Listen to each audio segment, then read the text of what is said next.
Ladies and gentlemen, thank you for tuning in for a date with Extra and Large, where today we'll be talking about the buzz of the month, the King's Avatar ONA. I'm Extra. And I'm Large, and we'll be your hosts for today. In the past few weeks, we were treated to a real spectacle, the next installment to King's Avatar or 全职高手 franchise, the ONA, detailing the epic stories that took place in the Glory All-Star Weekend, where we not only got to see all of our favourite players gathered in one arena, but also witnessed the burning ambition from the up-and-coming new generation and the unwavering determination of the veteran players. And most of all, the thing that has everyone and their dog talking about during the last week, the ambiguous message left by Ye Chiu. How very exciting. Yes, so very exciting. Yes, and Glory will only be getting more and more exciting and intriguing in the upcoming season. While we wait patiently, or not so patiently, wait for the next season, let us take a look at some of the events that occurred in the All-Star Tournament and what implications they could possibly have on the future of Rongyao, aka Glory. But before we get on with the rest of the show, let's have Large give us a little backstory. The King's Avatar ONA, or Original Net Animation, the All-Star Tournament arc, took place on 3 Friday nights from the end of April to mid-May of 2018. 3 very short episodes, but 3 very satisfying episodes that leaves one begging for more. The story continues on from where Season 1 left off. Chen Guo got her hands on 3 tickets to Glory All-Star Weekend, and being the amazing boss she is, she decided to take her best friend and a random guy that she just met a little under a month ago, because it's very safe to go traveling with someone you know close to nothing about, other than he is desperate to get on the lung cancer waitlist and is a no-life gamer. The All-Star Weekend is an event that takes place once a year, where fans of Glory get to spend 3 days watching the top Glory players play friendly matches with each other, and a chance for a few lucky fans to be on the same stage as their favourite players. Simply put, the perfect time to milk some money from the money cows and a means of staying relevant during the off-season. Large, aren't you such a clown? You're meaning to say it's a weekend dedicated to showing the players' appreciation to their fans, right, Large? Yeah, that. A weekend that's all about letting the fans know more about their favourite players outside of competitive gaming.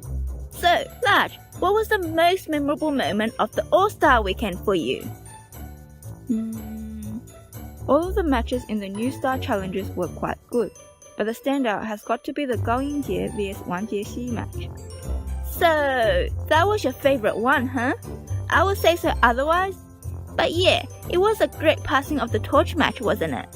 Yeah, the Jie vs Wang Jiexi game was a very much a passing of the torch game between the current captain of Weitao and the next in-line captain. Great match between the two players. Very true.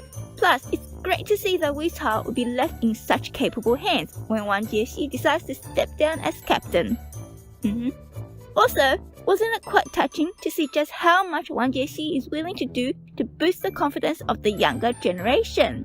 It shows just how much he cares for the future of Weitao and Glory. Captain of the Year.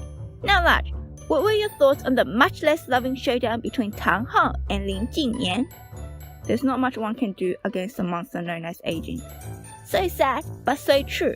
Large, wouldn't you say in a way this was also another passing of the torch match? One between the title of Best Brawler though? More like snatching of the torch than passing. Now, let's not worry too much about the details, shall we? But isn't it great to see the burning passion that our younger players possesses? Yeah, and his attitude leaves much to be desired.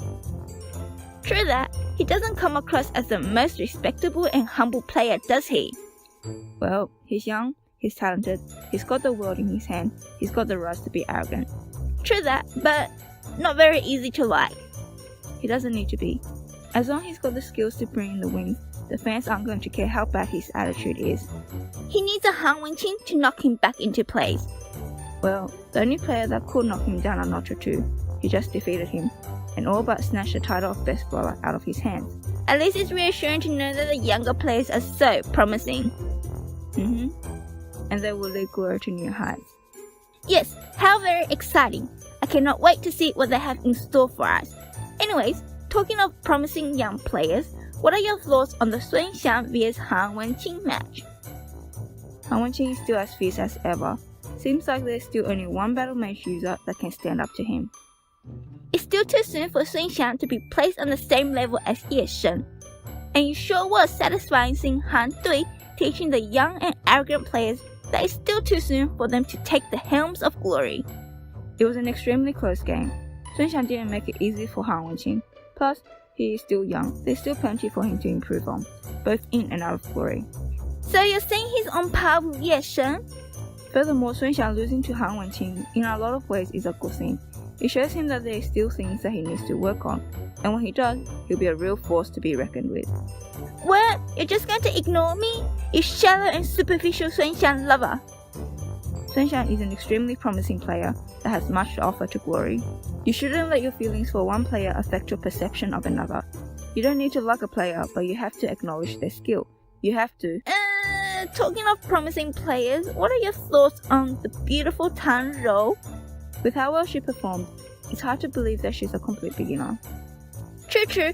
Now can you imagine how scary she will be after receiving some formal training? So she already managed to give Du Ming a hard time. Du Ming, you poor thing, it's got to be rather embarrassing losing to a beginner of the game. There's nothing to be embarrassed of. Tan Rou has a lot of raw potential. She'll be a real gem after some polishing. You think rather highly of her, is it because she's pretty? She's got the speed, skill, and tenacity to become a professional player. She's rather competitive, isn't she? How many matches did the two of them play? A good handful. It's great seeing how she didn't lose heart from losing, but instead got more fired up over it. I can't wait for the next season and see her improvements and what she has to bring to her table. She's not a professional player. What? I totally forgot that. I wish some team will sign her. She's not only skilled but also pretty. She'll be able to bring in the money. With her face, she doesn't even need to be all that good, and she'll have the avatars queuing up wanting to work. Extra. What did you think of the last match that Du Ming had with the battle mage? That was Ye Shen, wasn't it? It's got to be Ye Shen, right? That long title, there's no one else capable of using it. Yes, there's no doubt that it was Ye Qiu. No one else is capable of getting the audience to erupt the way it did other than him. After his retirement, I thought we would never get to see him again. But who would have thought we would be graced by his presence so soon after? And it's also been quite some time since we last saw his long title. So long that it leaves one wondering whether he's still capable of using it or not. Well, his long title showed us that he is, and he is still the ever-capable Ye Shen. He is still as formidable as ever, and after seeing the long title, doesn't it make you wonder why did he retire? Because it clearly proved to us that it's not due to a decline in ability. He might have retired, but that long title says that he's not yet ready to disappear. There's still fight left in him. Do you think he'll come back? Only time will tell. All we can do is express our love and support for him, and patiently wait for the coming season and his decision. Now I'm even more excited for the next season. Why can't it start tomorrow? All good things take time. But I hate waiting. After this very eventful All-Star weekend, it truly makes one anticipate the changes that is to happen as a consequence of what transpired on those 3 days, and what impacts this will have on the upcoming season. Yes, we can definitely expect there to be some changes to overall team dynamics of a couple of teams with the rising of the young and ambitious younger players. Lad, what are you most excited to see in the upcoming seasons? Definitely the growth of the younger players and what they have to bring to the table. It's exciting to think of the impact that this All-Star weekend had on the younger players involved, primarily Sun Xiang. And you still say you're not a fan of Sun Xiang? I'm not, but after his loss to Han Wenqing and witnessing the beautiful long title from Ye Qiu, I'm interested to see whether these events will motivate him to work harder or break him. But his match with Han Dui was extremely close. Had his last move landed, the match would have been his. So what is there for him to be upset over? Wouldn't you say that it hurts more to know that? For someone as prideful as Sun Xiang to lose a match that not only himself but everyone else had considered to be his, will hurt more than losing a match that he knew he has no chance of winning. Furthermore, that match isn't simply a match between the two of them. Sun Xiang made it out to be one between Jia Si and Ba Tu. By doing that, he wanted to prove to everyone that he's on par with Han Wenqing, in a roundabout way saying that he's on par with Ye Qiu, hence his right to pilot Ye Ziqiu, so this match has a bigger impact on him mentally. Are you saying that Sun Xiang is insecure? Wouldn't say insecure, just competitive. He wants to prove that he's just as capable of manning Ye Ziqiu as Ye Qiu. So, Ye Shen's long title is like a slap to the face? I'm sure it was to Sun Xiang, and it looks like that's all we have time for today. Huh? Already? So let's end with 韩文清楚 words while we wait for the next season of 全职高手。我等你回来。